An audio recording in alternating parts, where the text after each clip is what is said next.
죄로부터, 세상으로부터 이기게 되는 것입니다. 요한일서 3장 9절에는 이렇게 말씀합니다. 하나님께로부터 난 자마다 죄를 짓지 아니하나니 이는 하나님의 씨가 그의 속에 거하며 그도 범죄하지 못하는 것은 하나님께로부터 났음이라. 주의 자녀된 자들로서 세상을 이기는 방법은 하나님께로부터 났기 때문에 하나님 속에 거하며 하나님 날개 안에 거하며 믿음을 가지는 것입니다. 왜냐하면 진리신 성령님께서 저희 안에, 저희 마음에 거하시기 때문입니다. 예수님께서 하나님의 아들이심을 믿는 그 믿음입니다. 그 믿음만 있으면요, 세상에 있는 두려움은 사라지고 기쁨만 존재하게 됩니다. 세상 속에서 절망하는 것이 아니라 세상에서 어떠한 어려움이 와도 하나님께서, 우리 주인 되신 하나님께서 함께 하실 거라는 그 믿음으로 이기며 나가는 것입니다. 예수께서 하나님의 아들이심을 믿는 자가 아니면 세상을 이기는 자가 누구냐 라고 말씀하십니다. 세상에서 승리하신 예수님의 그 음성을 믿고 들으며 세상으로 나가는 성도님들 되시길 축복드립니다. 6절에서 8절 말씀을 보겠습니다. 6절입니다. 이는 물과 피로 임하신 이시니 곧 예수 그리스도라.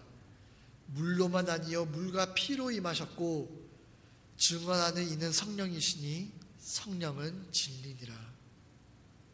증언하는 자가 이가 셋이니 성령과 물과 피라. 또한 이 셋은 합하여 하나이니라. 예수 그리스도께서 물과 피로 임하셨다는 것은 무엇을 의미합니까? 물은 세례 요한에게서 받은 세례를 의미하고요, 피는 십자가에서 흘리신 그 보혈의 피를 의미합니다. 예수님께서는 세상으로 오셔서 세례 요한으로부터 물 세례를 받으심으로 말미암아 이 땅에서 구원 역사 사역을 시작하셨고요, 십자가에서 피를 흘리심으로 구속 사역을 또한 십자가로 말미암아 완성시키셨습니다. 이 두 가지 물과 피는 기독교 복음의 핵심적 내용이자 복음 사역의 기초입니다. 그렇습니다. 예수님께서는 우리의 죄 씻음을 위해 속죄 제물로 죽기 위해 사람으로 오셨고, 십자가 지심은 우리의 죄 씻음을 근거가 되었습니다. 그리고 말씀합니다. 증거하는 이는 성령이시니 성령은 진리니라. 성령은 진리니라. 성령께서도 예수 그리스도를 증거하시고 계시는 것입니다. 다시 말해 성령님께서도 예수님께서 하나님의 아들이시며 우리의 죄를 대속하신 구주이심을 증거하는 것입니다. 요한복음 15장 26절에서는 이렇게 말씀합니다. 내가 아버지께로부터 너희에게 보낼 보혜사 곧 아버지께로부터 나오시는 진리의 성령이 오실 때에 그가 나를 증언할 것이요. 똑같이 13절 14절에도 말씀하십니다. 그러나 진리의 성령이 오시면 그가 너희를 모든 진리 가운데로 인도하시리니 그가 스스로 말하지 않고 오직 들은 것을 말하며 장래일을 너희에게 알리시리라. 그가 내 영광을 나타내리니 내 것을 가지고 저희에게 알리셨습니다. 이같이 진리이신 성령님께서 지금 이 순간에도 역사하시며 예수 그리스도를 증거하시며 역사하심을 믿습니다.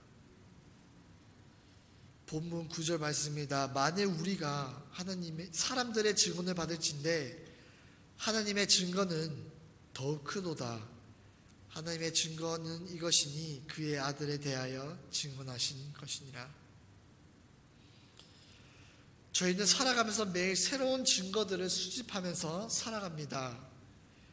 매일 신문을 보거나 또한 TV 뉴스를 보거나 또한 핸드폰으로 뉴스를 보거나 해서 세상 사람들의 증언과 세상 사람들의 증거들을 이렇게 접하게 됩니다.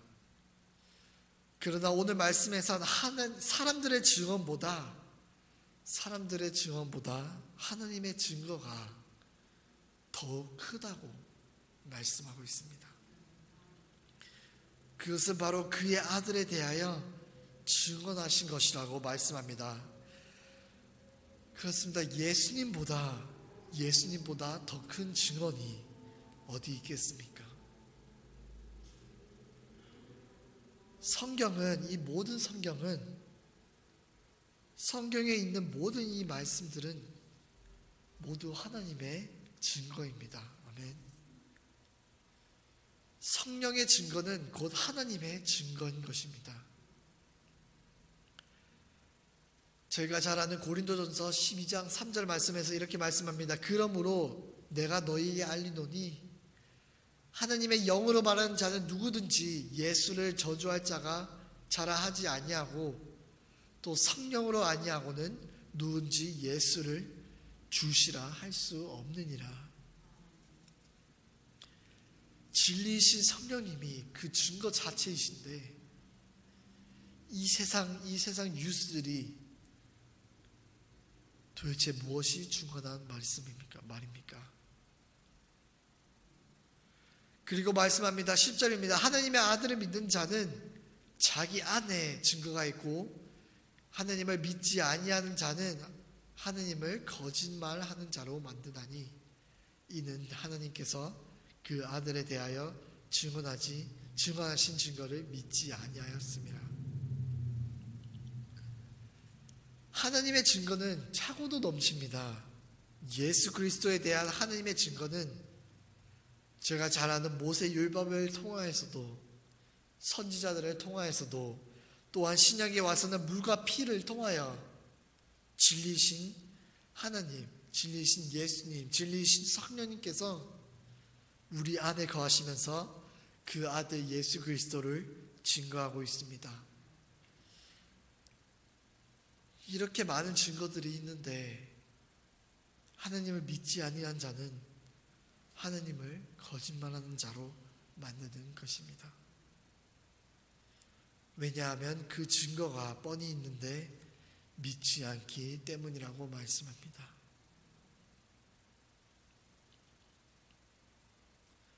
어떠한 불신자가 있었습니다. 그 불신자는 불신, 즉 어떠한 신을 믿지 않는이라고도 하죠.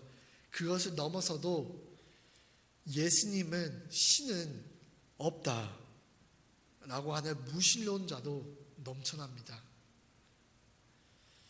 한 무신론자가 하나님은 없다 라는 것을 증거하기 위해 성경을 읽었다고 합니다. 그러나 성경을 다 읽고 나서 그 무신론자는 그의 신념을 오히려 부정하고 예수님을 믿게 되었다는 이야기를 심심치 않게 들어볼 수 있습니다. 그렇습니다. 그래서 이 실수 한 번 없이 쓰신 예수님께서 증거하시는 그 증거들을 믿지 않는 것은 하나님을 거짓말하는 자로 만드는 것입니다. 왜냐하면 이 성경 모두는 사실이기 때문입니다. 11절과 12절을 보겠습니다. 또 증거는 이것이니 하나님이 우리에게 영생을 주신 것과 이 생명이 그의 아들 안에 있는 그것이니라. 아들에 있는 자에게는 생명이 있고 하나님의 아들이 없는 자에게는 생명이 없느니라.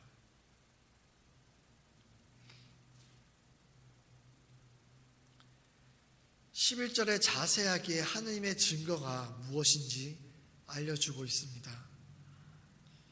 그 증거는 하나님이 우리에게 영생을 주신 것과 이 생명이 그의 아들 안에 있는 그것이라고 말씀합니다.